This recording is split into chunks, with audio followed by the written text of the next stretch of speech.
Hey friends, and welcome back to day 4. Let's get straight into it with a card for the day. And it is silver fir. And that's the symbol in the Celtic tree language for silver fir. Hope you've all had a really nice day. This is day 4's colour. This one here, it's called Limoncello, and it's a shimmer watercolour. And it's very, very pretty. I really liked the fact that it was yellow because we spoke of the bee yesterday, and I thought I'm going to paint a bee with this. I need to use foresight and drop the water on there before I pick the card. Let's see if I remember that for tomorrow. It does take a little bit to activate the paint. So as usual, I'm going to start with a swatch of the colour. This one was interesting to activate. I'm also not sure if you can hear in the background of my voiceover, but there's a lovely big fat blowfly buzzing its head off. So here we are now, silver fir. The family name of the silver fir is Abies. Abies comes from the verb abia, meaning to go away, referring to the great height or distance from the ground that these tall, slender trees can achieve. Look at that gorgeous little sparkle going on there. Loving it. Yes, you can go away, friend.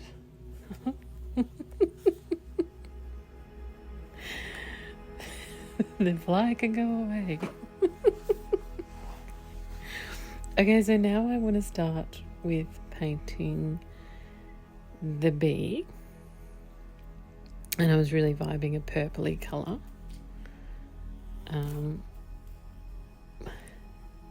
That fly is my friend.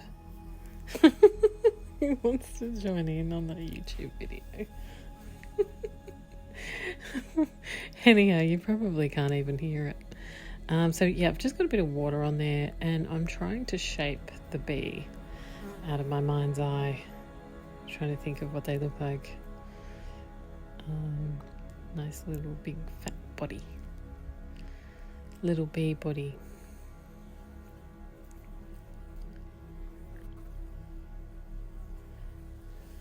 Oh friend, off you pop.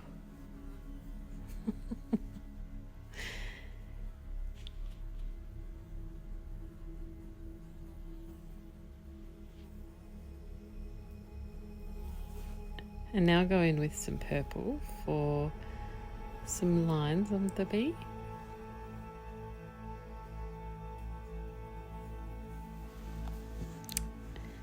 And we'll go back to the silver fir. The Adam and Eve trees, the pair of silver firs planted by the Duke of Argyll in the early 17th century and standing until recent times, reached heights of 130 and 124 feet respectively. Silver firs grow in mountainous regions on the upper slopes overlooking the surrounding forests and reaching into the clear air towards the distant blue sky. Look at that beautiful little bleed that the orange has got the purple has got going on. Isn't that lovely? And I did think about leaving that, but I went in with some Payne's Grey to make some more lines, and here I am just painting in a little eye. Yeah. Silver firs grow in, yes, I said that. So here is a tree that can see over a great distance to the far horizon and onto the greater realms beyond, both through its own height and its elevated position on the mountain side. Choosing this card indicates long sight, with a clear vision of what is beyond and yet to come. Coupled with this is the perception to see and understand from the point at which you are standing or rooted, taking a long viewpoint and foreseeing the future. And that sort of makes me think about this whole 24 days. What's this, day 4? I'm 1/6 of a way into it. So it really is just one view at a time. Today's the bee. Here I am painting in some little legs for my buzzy bee. The silver fir is also the tree of the 3 Bridgets, portrayed with 3 faces or aspects. Those of maiden or bride, celebrated in the spring, matron ruling summer and fruitfulness, and finally hag of the winter months, a continuous yearly cycle. She is also smith maker, healer and seer. Choosing the silver fir card also confers the strengthening and healing learned from your past and present lives, which should be a well from which to draw insight and knowledge for your future. And here I am just stretching out the paint to make little tiny daubs, like little hairy bits. And if you can see on my paintbrush, it's very, very, very dry. And the paint is wet, and I'm just dragging it out a little bit to make him a bit fluffy. The colour silver links you to your silver thread, symbolising your awareness of progress on your spiritual journey. At times you will be intuitively in tune with this, at others there will be tangles and confusion, which is pretty much life, am I right? Ups and downs and all abouts. This card heralds a clear-sighted progress. Okay, let's just keep our head down. Now, he had to dry for a bit, so I went away and came back. And now I'm painting in the wings of the bee. And so I've just got a teeny bit of water on my brush, and I'm dragging it to make the shape of the wing. I didn't want to disturb the colours underneath too much. And then I just take a tiny bit of brown to highlight the wing, and a couple of other colours to just give it a little bit of interest, I guess you could say. Bit of pink, bit of blue. And some of them were a little bit harsh, so I even backed that off and took some off. So it's the 4th of December today, and in 2 days' time we're off to a basketball tournament in Shepparton. So it's quite a long drive, and it's a very big weekend, and trying to have calm foresight for it and plan well and accordingly, so I can do these little videos when I am away from home. Here I am trying to activate that paint again. Probably not waiting long enough for the water to seep into the paint.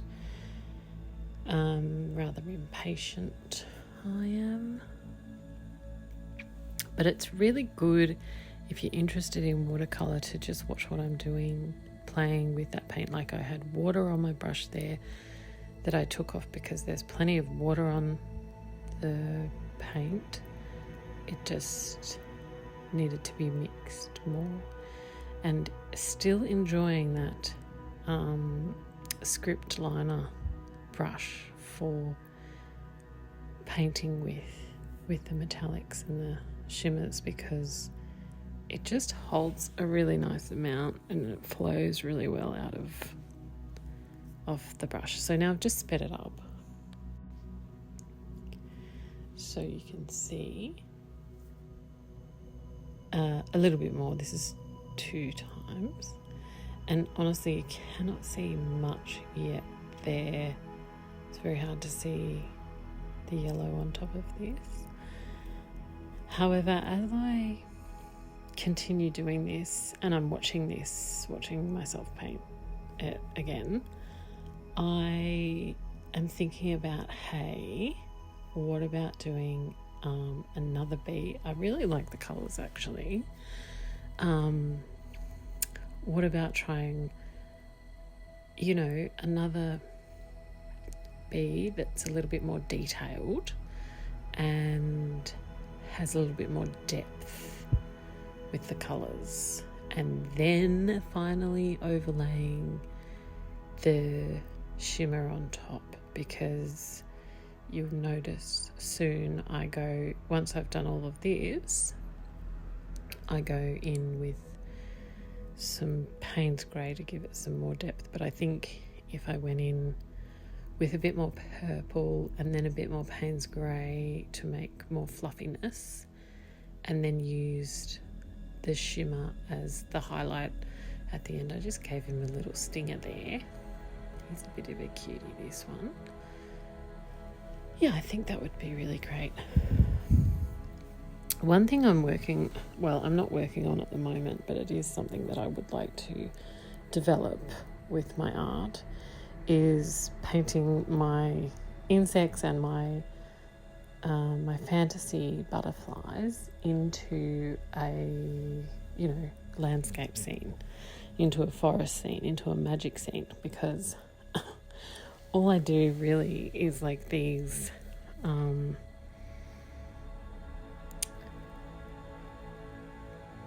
I just do the bee or the butterfly. That's like, no, I want to incorporate it into some surroundings, and see what else I can come up with. Like, is there anything else in there that wants to come out? Because I see a lot inside of my inside of Source. It's just a matter of putting it onto the paper. Yeah. My youngest son has got chickenpox at the moment, so that's a whole heap of fun. I'm really feeling for him because there's a couple of them on his face and his back that are really hurting him and sore. So yeah, lots of calamine lotion and things like that, but no fun at all. So here I am going in with that Payne's Grey, like I said, and you'll see, watch me paint the eye. So look, that looks really dark, yeah? And this is one thing that I love about watercolours, that I've learnt how to use the water and the paint, is I will soften the edges of that eye so that it looks more blended and it looks more realistic. And you'll see that in a moment. I'm just going to paint his legs. This fly is still buzzing around. It's very welcome to go away, my friend. He just keeps knocking himself into the light. And I could go a lot darker with that too, but I really like how soft this bee is,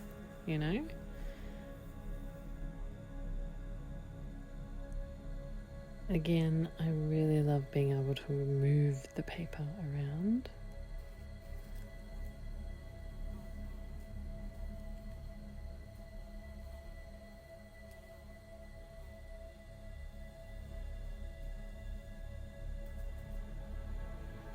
And oftentimes when you use watercolour, you think, oh my gosh, I've made a mistake.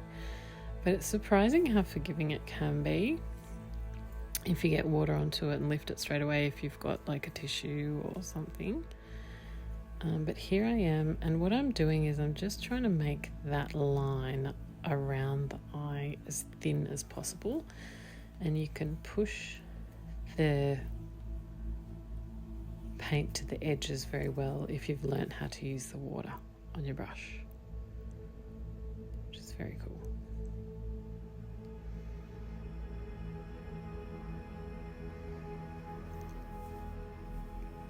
I'm just doing some details on the wings and trying to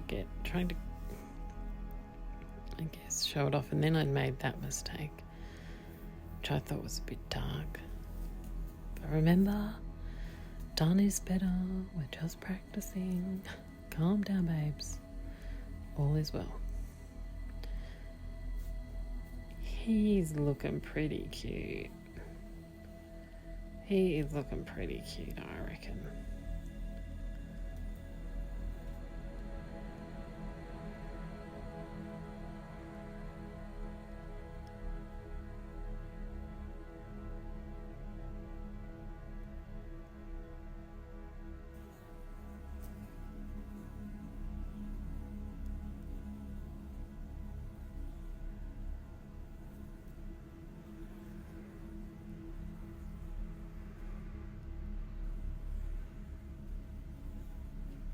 So it's come to my attention as I write this, that I haven't put the symbol of the silver fur on the bee, and I really have not made any space for it. So that's another thing that I need to think of tomorrow before I start painting. Wet the pan before I choose a card, and then decide what I'm painting and where I'm going to put the symbol. And it's just made me see a stone, a big boulder or two. So I think that's exactly what I need to do. I need to stand in that knowledge and paint a boulder for tomorrow. So I thought about putting him in the eye, but then it just wasn't enough room, and maybe I should be doing it in not a shimmer, but I like the shimmers. So I've put him on his body there, and it's a single vertical line with one horizontal line. So a little bit like a cross, a little bit, but it's a long vertical line and a short horizontal line. So I'm just trying to highlight him there and bring him out a little bit. Again, I could have done the lining a little bit darker, but I'm actually just loving how soft he is. And look at all those beautiful little hairs on him. I really enjoyed working with this little bee. Thanks, friends.